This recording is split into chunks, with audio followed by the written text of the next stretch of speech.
Hello, my name is Palmer Lucky and I'm 35 years old.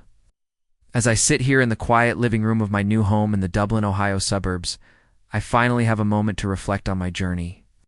This 5-bedroom house, with its lush green garden and sparkling pool under the sun, is a place I never even dreamed of just a few years ago. But before I tell you what led me here, let me go back to the beginning. Those early days when my life felt like an endless cycle of responsibilities, judgmental looks, and dreams that withered before they could truly bloom. This is the story of a boy who grew up in Columbus, Ohio, in a middle-class family, always the eldest brother, a faint shadow amidst the bright glow of my younger siblings. I was born and raised in Columbus, a city that was neither too lively nor too dull. Our house, a 2-story red brick home, sat at the end of a small street. Its front yard was often overrun with weeds, and it had an old swing set my father, Roger Lucky, would occasionally fix when it creaked. Dad was an insurance salesman, constantly busy with phone calls and short business trips. My mother, Gloria, was a homemaker, but most of her time was spent doting on my 2 younger brothers, Brody and Easton. Was the oldest, born 3 years before Brody and 5 before Easton. In everyone's eyes, I was the big brother, expected to set an example, always give in, and always make sacrifices. But deep down, I was just a boy who longed to be loved like my brothers. Our family wasn't poor, but we certainly weren't wealthy. My parents lived by a simple philosophy: work hard, save money, and have high expectations for their children. For some reason, those expectations always seemed to land squarely on my shoulders. Brody, the middle brother, was my mother's pride and joy. He was smart, quick-witted, and always knew how to make her laugh with his clever stories. Easton, the youngest, was the most pampered in the house.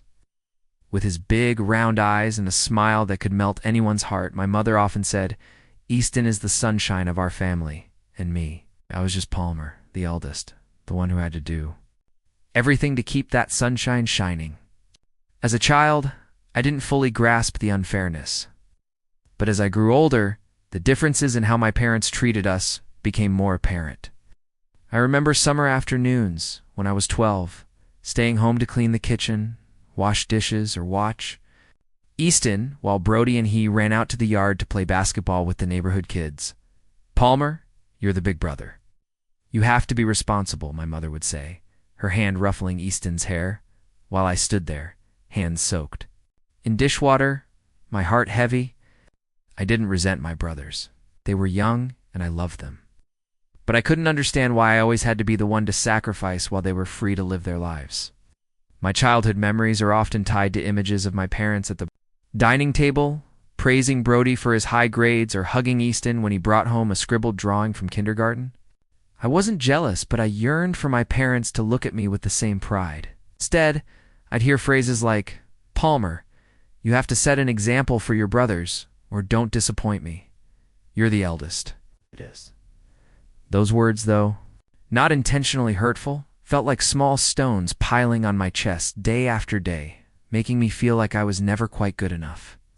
The only person who truly saw me, who genuinely cared, was my grandfather, Albert Lucky. He was a former stockbroker who had worked on Wall Street, experiencing the wild highs and lows of his youth. After retiring, he returned to Columbus, living in a small house a few blocks from ours. Grandpa wasn't rich, but he had a treasure trove of knowledge and stories I was always eager to hear. Every Saturday afternoon I'd bike to his house, Sit on the old armchair in his living room, and listen to him talk about his Wall Street days, market crashes, and people who changed their lives with a single right decision. "Palmer," he'd say in his warm, steady voice, his eyes lighting up as if reliving those days. "Investing is like planting a seed.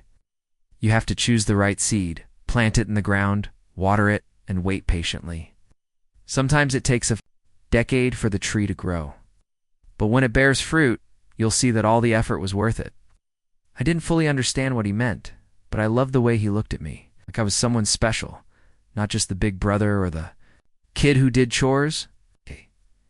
Grandpa was the first person to make me believe I could achieve something great, even if I didn't yet know what that was. Those afternoons with my grandfather were the most precious moments of my childhood. He'd often pull out an old worn leather notebook, its pages filled with meticulous notes about the stock market. "This is our secret," he'd chuckle, pushing his glasses down his nose. "One day you'll need it." At 13, I'd sit there, listening to him explain stocks, bonds, and how the market worked.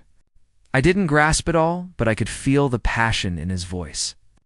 And it planted a seed in my heart, a vague dream that one day I could do something great like he once did. But that dream, in my childhood years, was just a faint flicker. Home. I was still the quiet boy, doing everything to keep the family happy. I remember one time when I was 15, my parents bought Brody a new bicycle because he got high marks on a math exam. I stood in the corner of the room, watching him gleefully ride around the yard, feeling both happy for him and hurt for myself. I had also gotten high marks on that same exam, but no one mentioned it. When I asked my mother about a new bike, she just shook her head. "Palmer, you're older now. You need to let your brothers have their turn. We're not made of money." I nodded, swallowing my tears, and went back to mopping the floor. In those years, I learned to stay silent. I learned to hide my emotions, my dreams, and even my pain. I didn't want to upset my parents or make my brothers think I was selfish. But every time I heard my parents praise Brody or dote on Easton, my heart ached. I wondered, do I really belong in this family, or am I just a shadow, an invisible big brother, existing only to serve? As I entered my teenage years, my parents' favoritism became even more apparent.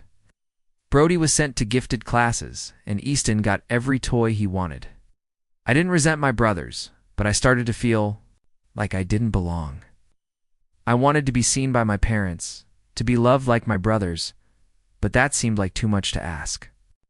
I remember one evening when I was 16, sitting at the dining table, listening to my parents talk about how Brody might get into a prestigious university. My mother turned to me, her voice gentle but sharp. "Palmer, you need to try harder. You're the eldest. You have to set an example." I just nodded, but inside I wanted to scream. "I'm trying. I want to be loved too." Only my grandfather understood me. He was the only one who didn't demand that I set an example or give way. He saw me as a person, not a role. He taught me that a person's worth isn't in what others think, but in what they persistently pursue. "Palmer," he said one rainy afternoon as I sat beside him, "you don't need to prove anything to anyone. As long as you believe in yourself, the world will have to see you differently." Those words, though simple, became a small flame in my heart. It wasn't enough to dispel the darkness of those overlooked days, but it was enough to keep me moving forward. I didn't know then that years later that flame would lead me to wonders far beyond my wildest dreams. But at the time, I was just a 16-year-old boy living in a family where I always felt like the odd one out. My story was only just beginning. When I turned 18, life started to feel much heavier. I graduated high school with decent grades, but not good enough for a scholarship. Right after graduation, I started working at a lumberyard on the outskirts of Columbus. For me, college was a distant dream. My parents were upfront about not having enough money to pay for all three of us to attend. "Palmer, you're the eldest. You have to make some sacrifices," my mother said, her eyes flickering with a hint of guilt before quickly turning to Brody, who was excitedly talking about his college plans. I nodded, as I always did, and stayed silent. But deep down, I felt abandoned. Brody, gotta go to college. Easton was pampered. And me? I had to work. The job was grueling. From sunrise to sunset, I sawed wood, carried heavy loads, and wiped sweat from my brow in the stifling heat of the lumberyard. The pay wasn't great, but it was enough for me to contribute to the family's expenses. Each month, I gave nearly all my wages to my mother, keeping only a little for morning coffee or to fix my old bicycle. My parents never asked what I wanted or needed.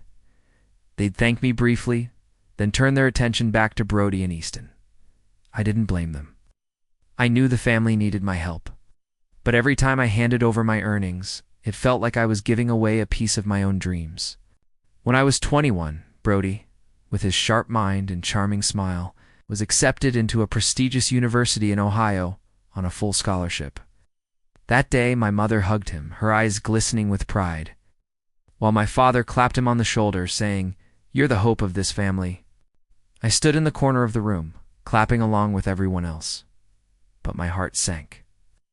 It wasn't that I was jealous of Brody. I loved him, and I was genuinely proud. But I couldn't stop wondering, what about me? Will I ever be anyone's? Hope family dinners were when I felt my invisibility most acutely. I remember one evening when I was 23. The family gathered around the dining table. Brody, then a sophomore in college, was talking about his internship at a big company. My mother listened, her eyes sparkling, nodding enthusiastically. "You make me so proud." Easton, 18 at the time, chimed in, boasting about a basketball award he'd won at school and his plans to apply to a prestigious university. My father laughed heartily, slapping the table. "That's my boy. You and Brody are the future of this family." And me. I sat there quietly, eating my cold soup, trying to ignore the emptiness in my chest. Then my mother turned to me as if suddenly remembering I existed. "Palmer, how's work at the lumberyard? Any chance of a raise?" Her voice was light, but I knew she wasn't truly interested in the answer. I nodded and said briefly, "It's fine, Mom." But inside, I wanted to scream that the job was crushing me, that I came home every day with swollen hands and an aching back, that I had dreams too, but no one cared.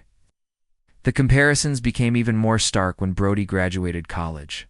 Not only did he earn a prestigious degree, but he also married Elise, a beautiful and intelligent woman from a wealthy family. Elise quickly became the centerpiece of my parents' conversations. "Brody sure knows how to pick them," my father said, laughing loudly at a family gathering. "Her family has a mansion in the suburbs." I sat there, forcing a smile, trying to ignore the pitying looks from a few aunts and uncles. They looked at me as if I were a failure, the elder brother who couldn't measure up to his younger sibling. Easton, the youngest, was no less dazzling. At 24, he landed a job at a tech company with a sky-high salary. He drove a sleek car, wore expensive suits, and posted glamorous travel photos on social media. Every time Easton came home, my parents lit up as if he were a celebrity. "Easton sure knows how to live," my mother said, admiring the new watch he'd gifted her. Meanwhile, I, in my worn-out work clothes, just bowed my head and finished the bread on my plate.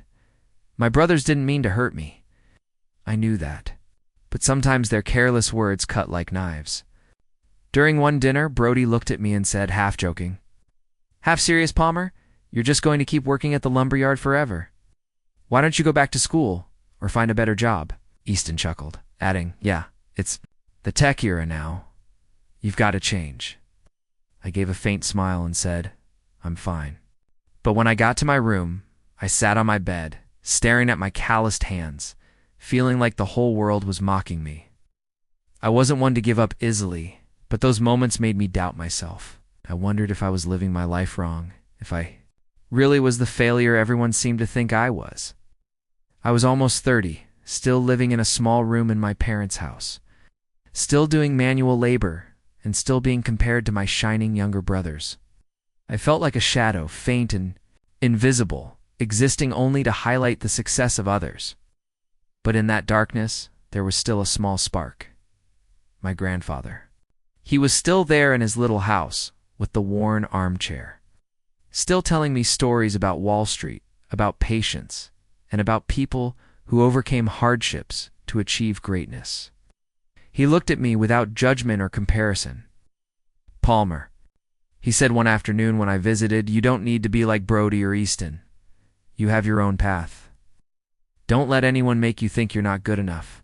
Those words were like a cool breeze blowing through my soul amidst the stifling days of working at the lumberyard and the dismissive looks from my family.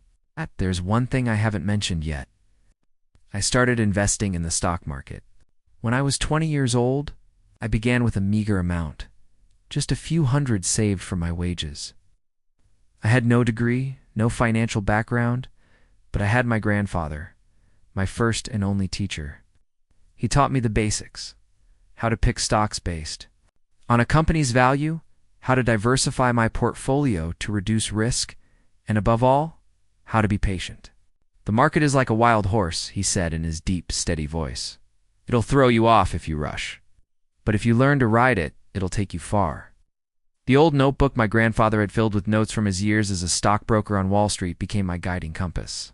Its yellowed pages, covered in dense blue ink handwriting, held the wisdom of someone who had weathered the storms of the stock market in the 70s. In the 80s, he wrote about how to identify companies with potential, how to keep emotions from clouding decisions, and how to look beyond short-term fluctuations. I read and reread that notebook, adding my own notes, feeling as though my grandfather was right there, guiding me through every step. The first stocks I bought were from small companies, names no one paid attention to. I chose them based on what my grandfather taught me. Look for companies with strong fundamentals, good management, and undervalued stock prices. I didn't have much money, so I could only buy a few shares at a time. Each month, I set aside a portion of my wages, even if it was just a few dozen dollars, to put into my portfolio. I lived frugally, almost austerely. No parties, no bars, no new clothes, not even a meal out with friends. All of it was for the dream I believed would one day blossom, but the market was far from easy. In the early years, my portfolio grew at a snail's pace.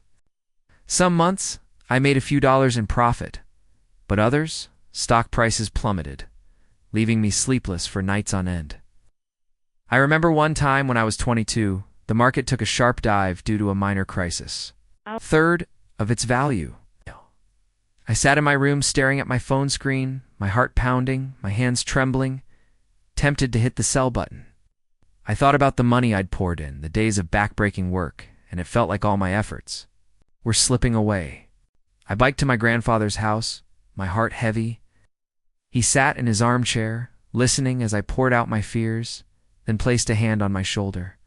"Palmer," he said calmly, "the market isn't a straight line. It's like the ocean with waves that rise and fall. If you sell now, you'll lose everything you've planted. Be patient." I looked into his eyes, saw the certainty in them, and decided to hold on. I didn't sell, even though watching my account balance shrink each day made my heart ache. But my family didn't understand. At family gatherings, when I shared about my investing, my parents only smirked. "Farmer, you're such a dreamer," my father said, his voice dripping with sarcasm. Your grandfather worked in stocks his whole life, and what did he get? No house, no fancy car. "Don't throw your money out the window." My mother was gentler, but her words still cut like a knife. "You should follow Brody's example. Find a proper job. Investing is a gamble, not for someone like you." I bowed my head, saying nothing, but inside I felt like I was fighting alone. My brothers were even more blunt. Brody, now a financial director at his father-in-law's company, often mocked me. "Palmer, why bother with investing? Look at you, still living in mom and dad's house, riding an old bike." Easton, with the confidence of a successful young man, would laugh loudly. "Give it up, Palmer. Investing won't make you rich. Save your money and do something useful." Their words, though perhaps meant lightly, made me feel like a joke in their eyes. Family gatherings became a source of dread. I sat there listening to Brody brag about his European vacation with his wife, hearing Easton talk about the new sports car he'd bought, and watching my parents beam with pride over their successful younger sons. I stayed silent, eating with my head down, trying to hide the redness in my eyes. At times I wanted to stand up and scream that I was trying to, that I had my own dreams, but I didn't. I lived quietly, like a shadow, in the very home of the people I loved. The years from my 20s to my 30s were a struggle. I moved from the lumberyard to working at a construction site, where the work was even more grueling, but paid slightly better. I still saved every penny I could for investing, even if it was just $10 a month. My portfolio grew slowly, but I didn't give up. I learned to keep my emotions in check, to look beyond short-term fluctuations. Some nights I spent hours studying company financial reports, trying to uncover hidden gems, just as my grandfather once did. But the pressure didn't just come from the market. It came from my family, from their dismissive looks, from their careless but sharp words. My grandfather remained my only anchor. Even in his old age, he still followed the market, still called me over to discuss the stocks I'd chosen. "You're on the right path," he said, his voice weaker, but still full of confidence. Don't let the noise out there shake you. You have the heart of a true investor. Those words were the fuel that kept me going, even when I felt like I was running through a tunnel with no light at the end. But then the light came, not from the market, but from a woman who walked into my life and changed everything. Emily. I met Emily when I was 31 at a free financial seminar in downtown Columbus. I didn't go there looking for investment opportunities, simply to learn more, to make up for the knowledge I never had the chance to gain in college. Emily was one of the speakers, an employee at a local brokerage firm. She was young, only a few years older than me, but the way she spoke about the market and emerging trends exuded a confidence and passion that I couldn't take my eyes off. After the seminar, I mustered all my courage to approach her.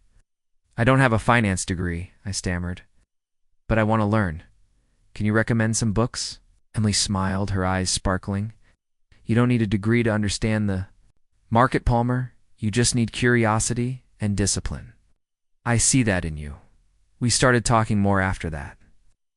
Emily was unlike anyone else in my life. She didn't see me as a failure, didn't compare me to my brothers, and didn't ask about my manual labor job or the old bicycle I rode every day. She saw me as a person with dreams and aspirations. We met at small coffee shops where I told her about my investing journey, the sleepless nights when stocks plummeted, my grandfather, the man who instilled belief in me. Emily listened without judgment, and sometimes she'd smile and say, "You're really special, Palmer. Not everyone can be as patient as you." A year later, when I was 32, we got married. The wedding was simple, held in a small church in Columbus with just a few family members and friends. My parents attended, but I could see a flicker of disappointment in their eyes. Perhaps they'd hoped I'd marry someone like Elise Brody's wife, with a wealthy background, but Emily didn't need wealth to make me happy. She was the first person besides my grandfather to believe in me unconditionally. After the wedding, we moved out, renting a small apartment in the suburbs. The apartment had only one bedroom with peeling white paint and a window overlooking a noisy street. But to me, it was paradise. For the first time in my life, I felt I had a real home where I wasn't the big brother or the failure, but just Palmer, the man who was loved. Emily wasn't just my wife. She became my partner in my investing journey. With her experience at the brokerage firm, she had a sharp eye for the market. One evening, as we sat on the old sofa in our apartment, Emily opened her laptop and showed me a chart. "Palmer," she said, her voice brimming with excitement, "artificial intelligence, AI, is changing the world. This is the next big trend. You want to make a breakthrough? Invest in it." I looked at her hesitant. My portfolio, though slow growing, had stabilized over the years. The stocks I'd chosen were safe, as my grandfather had taught me. Pick solid bricks to build your house. But AI, it was a new, risky field, and I wasn't sure I had the courage to take the leap. I brought Emily's idea to my grandfather. He sat in his armchair, his frail hands holding a cup of tea, listening as I explained. "Emily's right," he said, his voice steady but firm. "Investing isn't always about playing it safe. Sometimes you have to step out of your comfort zone to seize an opportunity. But be careful. Research thoroughly and don't put all your eggs in one basket." I nodded, feeling a surge of energy course through me. My grandfather's advice, combined with Emily's confidence, pushed me to act. I decided to sell my entire old portfolio, the stocks I'd held for 10 years, and pour the capital into AI companies. That decision wasn't easy. My old portfolio, though modest, was the result of years of saving and patience. Selling it felt like cutting away a part of myself. I remember the night before I hit the sell button, lying next to Emily, my heart pounding. "I'm afraid I'll mess this up," I whispered. She took my hand, her eyes gentle but resolute. "I believe in you, Palmer. You've been on the right path for a decade. This is just the next step." Her words were like a calming tonic, steadying my nerves. The next morning, I sold my entire portfolio, gathering just over $15,000, the largest sum I'd ever had. I invested it all in the stocks of AI companies, names that were rising fast, but also wildly volatile. The first few months after that decision were an emotional whirlwind. AI stock prices swung dramatically. Some days they soared, filling me with excitement, but others they crashed, leaving me sleepless. I remember one week when the market dipped, due to a negative report about the tech sector, and my portfolio lost nearly 20% of its value. I sat in our apartment, staring at my phone screen, feeling like the ground was crumbling beneath me. When Emily came home and saw me sitting there, dazed, she hugged me. "Palmer, you've been through tougher times than this," she said. "Our choice." I looked at her, drawing strength from her, and nodded. "I believe in you," she added. And those 3 words became the flame that warmed me through the darkest days. I also called my grandfather, telling him about the fluctuations. Though his health was frail, he still took the time to analyze with me. "You've chosen the right direction," he said over the phone, his voice trembling with age. "AI is the future, but remember, Palmer, the market never follows your will. Stay calm and wait." He even sent me a long email listing lessons from his Wall Street days about handling volatility and keeping emotions in check. I printed that email and taped it into his old notebook, a reminder that I wasn't alone. 2 years passed, and what happened next surpassed my wildest dreams. The AI stocks began to skyrocket. The small companies I'd invested in, thanks to Emily's thorough research and my grandfather's guidance, became giants in the industry. By the time I was 34, my portfolio was worth over $9 million. I remember. The day I checked my account and saw that number, I sat on the sofa, my hands trembling, unable to believe my eyes. When Emily came home, I pulled her into my arms, tears streaming down my cheeks. "We did it," I whispered. She smiled, hugging me tighter. "No, you did it. I just walked with you." Less than a month later, Emily brought even bigger news. Was pregnant, and not with 1 child, but twins. I dropped to my knees on the floor, holding her, feeling like the whole world was smiling at me. For the first time in my life, I didn't just feel like I was surviving. I was truly living. I called my grandfather immediately, my voice choking with emotion. "Grandpa, I'm going to be a father, and I'm a millionaire." He laughed over the phone, his voice frail but filled with joy. "I knew you'd do it, Palmer." I always knew. With the money from my investments, I decided to buy a 5-bedroom villa in the suburbs of Dublin, Ohio. The house had a lush green garden, a small pool sparkling under the sun. It cost just $600,000, a bargain for its true value. Emily and I moved in, preparing a new home for our soon-to-be-born twins. But despite my wealth, I kept my simple lifestyle. I still drove my old car, wore simple clothes, and didn't flaunt my fortune. Only Emily and my grandfather knew the truth. To my family, I was still Palmer, the quiet big brother who never made it in their eyes. But deep down, I knew I'd found my own success. Not because of the money in my account, but because I dared to believe in myself. Dared to step out of my comfort zone, and dared to love. Emily and my grandfather were the only 2 people who truly saw me, and that was all I needed. I didn't know that just a few months later a family gathering would change the way everyone looked at me, and my story would turn to a new chapter, full of drama and emotion.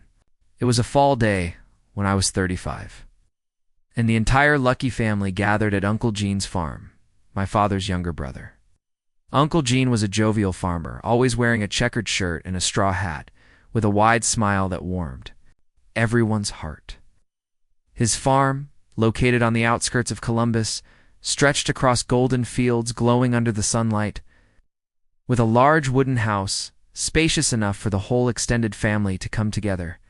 These gatherings were a tradition where my grandfather, parents, siblings, aunts, uncles, cousins, and even close neighbors of Uncle Gene would eat, talk, and boast about their achievements. But for me, these occasions were often a challenge. A stage where I was always pushed into the shadows, serving as a backdrop for others' brilliance. Emily and I arrived, bringing a tray of homemade cookies, her recipe, simple but fragrant. Uncle Gene's house was buzzing with laughter and chatter. Aunts were bustling in the kitchen, preparing a feast of roasted chicken, mashed potatoes, and cornbread, the familiar dishes of the Lucky family. My grandfather sat in a corner of the living room, on an old armchair Uncle Gene had brought from his house. He looked frailer than before, his white hair thinning, but his eyes still sparkled. And when he saw me, he smiled and motioned for me to sit beside him. "Palmer," he whispered, "today will be a special day." I didn't understand what he meant, only smiled and held his hand, feeling the warmth from his frail grasp. The party began as the sun set, with golden light from lanterns hanging on the porch, illuminating the garden. A long wooden table, covered with a red and white checkered tablecloth. My father, Roger, sat at the head of the table with my mother, Gloria, beside him. Brody and his wife, Elise, sat nearby, both dressed impeccably as if they'd stepped out of a fashion magazine. Easton, the youngest, arrived late in a sleek suit, driving his newly bought sports car, which drew gasps from the younger cousins. Aunts, uncles, cousins, and Uncle Gene's close neighbors were all there, creating a lively, but for me, pressure-filled atmosphere. Emily and I sat at the corner of the table, quietly eating and chatting with a few relatives. I tried to blend into the mood, but deep down, I knew the uncomfortable moments were coming. And as expected, they arrived sooner than I thought. The main course was served. My father raised a glass of wine, his voice booming. "Today is a special day with our family gathered together. I'm proud of my sons. Brody with his brilliant career and happy family, and Easton, the kid-making. Waves in the tech industry." The table erupted in applause, laughter filling the air. Brody smiled, raising his glass in return, while Easton winked at the kids, making them giggle. I clapped along, but my heart grew heavy. I knew my father wasn't done, and I knew what was coming next. Sure enough, he turned to me, his voice light, but sharp as a blade. "And Palmer," he said, pausing for effect, 35 years old, and still renting with a wife about to give birth? Times are tough, son, but look at your brothers for inspiration. Brody and Easton, they've even bought 2-bedroom houses. The table burst into laughter as if his words were a harmless joke, but they stung. Brody smirked, giving me a look of half-pity, half-mockery. "Yeah, Palmer," he said, his tone almost patronizing, "you should invest in something more practical, like real estate." Easton laughed loudly, chiming in, "Or at least get a new car. Riding that old bike makes you look so pitiful." I bowed my head, feeling the weight of every gaze on me. Those words weren't new. I'd heard them hundreds of times over the past 15 years. But this time, they hit like hammer blows, making it hard to breathe. Emily, sitting beside me, gripped my hand tightly under the table. I could feel her anger in the strength of her squeeze. She looked up, about to stand and say something, but I gently shook my head, signaling her to stop. I didn't want to make a scene, to turn the party into an argument. I was too used to staying silent, to swallowing my pain. Rang out, firm and commanding, cutting through the laughter. It was my grandfather. He stood up from his chair at the corner of the table, leaning on his cane, his frail figure radiating an undeniable strength. The room fell silent, all eyes. Turning to him, "You're all wrong," he said, his voice slow but razor-sharp, slicing through the air. "Palmer isn't renting. He bought a 5-bedroom villa in Dublin, Ohio, with a garden and a pool, in his investment portfolio. It's worth over $10 million. The table froze. The clatter of forks and knives dropping onto plates echoed. My mother's mouth fell open, her wineglass tilting unnoticed in her hand. My father's face flushed red, his eyes wide with disbelief. Brody and Easton, who had mocked me moments ago, stared at me as if I were a stranger. Aunts, uncles, and cousins whispered among themselves, their eyes filled with shock. $10 million? A cousin muttered. How did Palmer do that? I felt Emily's gaze beside me, not surprised but proud. She already knew everything, and she smiled, squeezing my hand tighter. My grandfather continued, his voice resounding in the silent room. You've all been wrong to underestimate him. Palmer has worked hard, been patient, and built something none of you could even dream of. He doesn't boast, doesn't need anyone's approval. But today, I want you all to know the truth. My heart pounded. Every eye was on me now, but for the first time not with pity or mockery, but with curiosity, astonishment, and perhaps even admiration. I took a deep breath, stood up, my legs slightly trembling, but my voice, when it came, was surprisingly calm. I wasn't going to say anything today, I began, looking around the table. But since Grandpa spoke up, I think I should explain. I told them my story. From the days toiling at the lumberyard, saving every penny to invest, to the sleepless nights when stocks crashed. I spoke of the times my parents mocked me, my brothers laughed at me, and how I felt like a shadow in our family. I don't blame anyone, I said, looking directly into my father's eyes. I understand Mom and Dad wanted me to set an example, to sacrifice, but I had my own dreams, and I chose my own path. Talked about my grandfather, his old notebook, and the slow and steady philosophy that guided me through the hardest years. I spoke of Emily, who believed in me, who joined me in venturing into AI, and helped make my dreams come true. I didn't invest to show off, I said, my voice softening. I invested to live true to my values, to prove that patience and discipline can take you further than any shortcut. The room was silent. My mother bowed her head, her eyes red with tears. My father, who had always seen me as a failure, looked at me with a strange expression, as if trying to comprehend the man before him. Brody and Easton were no longer smiling. Brody muttered, You really did that?" Easton, for the first time in his life, was speechless, staring at me with an embarrassed look. The atmosphere at the table had completely changed. Those who had once mocked me now began asking questions, wanting to know how I did it. An aunt clapped her hands, saying, "Palmer, you're the pride of this family." Uncle Gene, with his wide grin, stood up and hugged me, exclaiming, "You little rascal, why didn't you tell me sooner?" Laughter filled the air, but this time it wasn't mocking. It was filled with respect. Emily held my hand, smiling. My grandfather looked at me, his eyes shining with pride. I sat down feeling as if a massive weight had been lifted from my chest. For the first time in my life, I was no longer a shadow. I was Palmer Luckey, the big brother, the husband, the soon-to-be father of twins, and the man who dared to follow his dreams no matter the odds. The party at Uncle Gene's farm ended with lively laughter and chatter.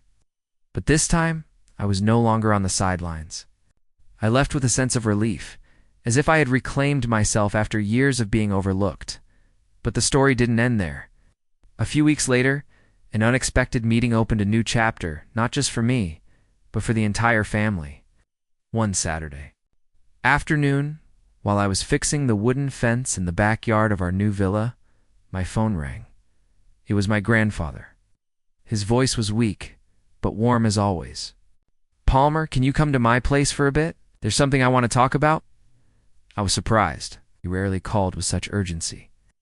I wiped the sweat from my brow, told Emily I'd be back soon, and pedaled my old bicycle to his small house on the outskirts of Columbus. The familiar road, lined with red maple trees, took me back to my childhood days when my grandfather was my only anchor. When I pushed open the door, I was startled to see Brody and Easton already there. Brody sat in my grandfather's old armchair, holding a cup of coffee, his face pensive, a far cry from his usual confident demeanor. Easton leaned against the wall, eyes fixed on the floor, his expensive suit looking out of place in the modest room. My grandfather sat in his usual chair, his worn leather notebook on the table in front of him. The air in the room was heavy. Unlike the lively family gatherings of the past, I sensed something significant was about to happen. "Sit down, Palmer," my grandfather said, gesturing for me to take a seat beside him. I pulled up a wooden chair, my curiosity piqued. Brody looked at me, offering a strained smile. "Palmer," he began hesitantly, "Easton and I, we want to talk to you."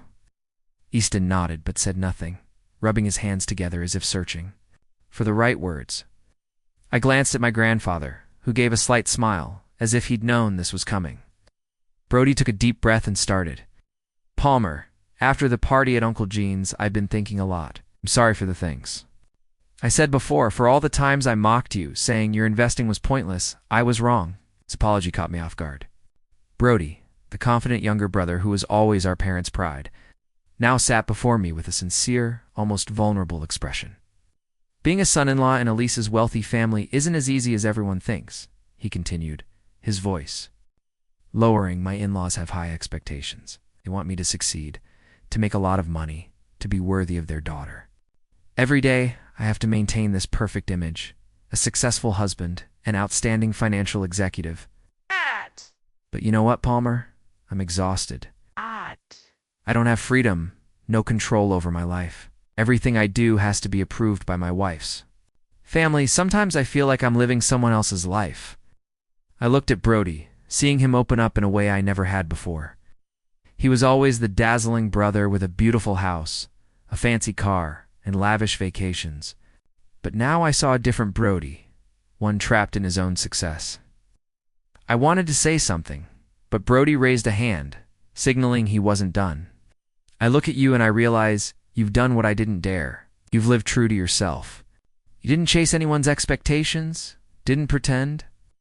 I want to learn that. I want to learn how to invest, not to get rich, but to have freedom. Before I could respond, Easton spoke up, his voice as if he'd been holding these words. And for too long? Palmer, I'm sorry too. I always thought I was better than you because I had a good job, money, a nice car. But you know what? My job at the tech company isn't what I've bragged about. He paused, his eyes avoiding mine as if struggling. To admit the truth, it's a cutthroat environment. I work 16 hours a day, always under pressure to outdo my colleagues, to meet targets. My boss doesn't care who I am, only about results. Some nights I sit in my car, not wanting to go home because I don't know if I'll still have a job tomorrow. Not sure about my future, Palmer. I feel like I'm running on a treadmill, going as fast as I can, but I don't know where I'm headed. Easton's confession pierced my heart. The youngest brother, always radiant, always appearing with a confident smile and boastful stories, now looked so fragile. I realized that while I had once envied my brother's success, they were carrying their own burdens, pressures I hadn't seen. I heard you talk at the party, Easton continued, about how you invested, how you stayed. Patient. I want to learn that, Palmer. I want something to rely on, something that isn't controlled by my job or other people. I looked at my brothers, feeling the invisible wall between us crumbling. For years, I'd thought I was the one left behind, looked down upon. But now I saw Brody and Easton, successful in others' eyes, struggling with their own pain. Glanced at my grandfather, who nodded slightly, as if to say, "This is your moment to do the right thing, Palmer." I took a deep breath and spoke. "Brody Easton, I'm not mad at you. I know you didn't mean to hurt me, and I'm glad you're here wanting to share and learn.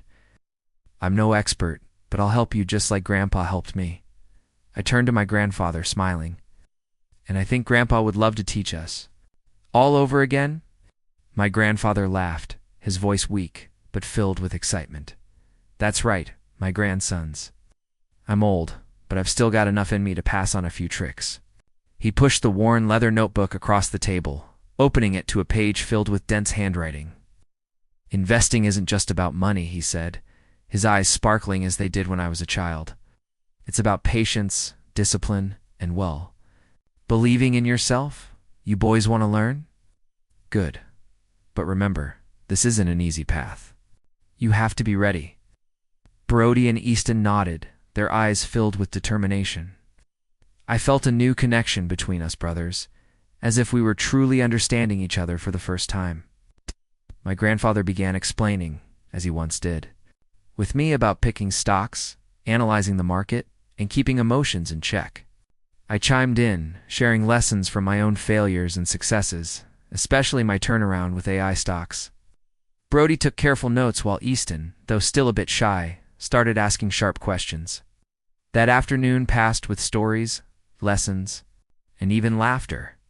For the first time, I felt I wasn't just the big brother, but a true sibling, someone my brothers trusted and respected. As the sun set, we sat around the small dining table in my grandfather's house, eating Emily's cookies and drinking tea. My grandfather looked at the three of us, smiling. "I'm proud of you boys," he said, his voice choked with emotion. "Not because of money, but because you're finding ways to live true to yourselves." As I biked home, my heart felt lighter than ever. I was no longer a shadow, but I didn't need to shine brighter than my brothers either. We were siblings, each with our own path, and now we were walking together with my grandfather leading. The way I knew the road ahead for Brody and Easton wouldn't be easy, but I believed they'd find their freedom just as I had. I'd be there not just as the big brother, but as their partner. The months following the meeting at my grandfather's house ushered my life into a new phase, filled with light and hope. Emily gave birth to our twin boys, Lucas and Liam, on a chilly winter day when the first snowflakes fell on the garden of our villa in Dublin, Ohio. I stood in the delivery room holding Emily's hand, tears streaming down my face as I heard the first cries of our sons. They were tiny, pink, and fragile, but in their closed eyes, I saw a whole new world opening up. Emily, exhausted but smiling, whispered, "We did it, Palmer." I kissed her forehead, feeling a happiness I'd never known before. Our 5-bedroom villa quickly became a true home. I spent weekends fixing up the house, repainting the living room walls, and building a small swing set in the garden for Lucas and Liam to use when they grew older. Emily, despite being busy with the twins, still found time to follow the stock market with me. Our investment portfolio continued to grow, but I was no longer obsessed with the numbers. Money to me was now just a tool to ensure security and happiness for my family. I still drove my old car, wore simple clothes, and lived true to myself, the way my grandfather had taught me since I was young. Brody and Easton, as promised, began learning about investing with seriousness. Brody called me on weekends asking about analyzing financial reports or picking long-term stocks. He opened a small investment account, starting with mid-sized tech companies. And for the first time, I saw him excited about something unrelated to pleasing his wife's family. "Palmer, I'm starting to understand why you were so patient," Brody said during one meeting, his voice full of gratitude. "Investing isn't just about money. It's about feeling in control of your own life." Easton progressed faster than I expected. With his quick mind, he dove into researching new trends, particularly in blockchain and renewable energy. Once, he sent me a long email listing potential stocks, asking, "What do you think of these?" "I want to give them a try." I laughed out loud reading it, remembering my own eager days when I first entered the market. My grandfather and I often met with Brody and Easton, holding investment lessons at his house. Despite his declining health, my grandfather was still passionate, his worn leather notebook always open on the table, a symbol of patience and faith. My parents began to change as well. After the party at Uncle Gene's, they called me more often, asking about my life, Emily, and the twins. One day, my mother visited the villa and stood in awe before the lush garden and sparkling pool. "Palmer," she said, her voice choked with emotion, "I'm sorry for not seeing you. I was wrong to think you weren't good enough." I hugged her, telling her I didn't hold it against her. My father, though less vocal, started showing respect. He asked me about the stock market and even sought my advice on his retirement fund. For the first time in my life, I felt my parents saw me as their son, not just the big brother who had to sacrifice. The pinnacle of the story came at the 1-month celebration for Lucas and Liam. We held it at the villa, inviting the entire extended family, my grandfather, parents, Brody, Easton, Uncle Gene, aunts, uncles, and all the cousins and kids. The garden was decorated with balloons and lanterns. The table was laden with cakes, fruits, and dishes Emily and I had prepared. Children's laughter echoed everywhere, mingling with the soft music from outdoor speakers. Lucas and Liam, dressed in blue onesies, lay in their cribs, their big round eyes curiously watching the crowd. My grandfather, though reliant on his cane, was the heart of the party. He sat in the armchair I'd brought from his house, telling the kids stories about his Wall Street days. Brody and Easton, now closer than ever, helped me grill meat and mix fruit punch, joking as they worked. "Palmer, I get it now," Easton said, pointing at me with a grin. "I'm learning how to be a big brother." The whole family burst into laughter, and for the first time, I felt we were truly a family. No more distance, no more comparisons. As the sun set, I stood in the garden, watching everyone gathered together, hearing Uncle Gene's laughter, the ants singing, and Lucas's soft cry. As Emily picked him up, I felt a complete happiness, as if every hardship I'd endured had led me to this moment. My grandfather looked at me from a distance, smiling, and I knew he felt it too, that the seeds he'd planted in me had blossomed. It's not just for me, but for the whole family. When the party ended, I sat with my grandfather on the armchair, the twins asleep in their room. He held my hand, his voice trembling. "Palmer, I knew you'd do it, and I'm proud that you did. Not just for yourself, but for those you love." I hugged him, tears streaming down my face. "Thank you, Grandpa," said. "It's all because of you." Looking back on my journey, I've realized that success isn't about the numbers in your bank account or the recognition from others. Success is freedom. Freedom to live true to your values, to love and be loved, to build a meaningful life. My advice, if you'd like to hear it, is to be patient and believe in yourself, even when no one else does. Sometimes quiet perseverance is the most powerful weapon. And remember, as my grandfather taught me, investing is like planting a seed.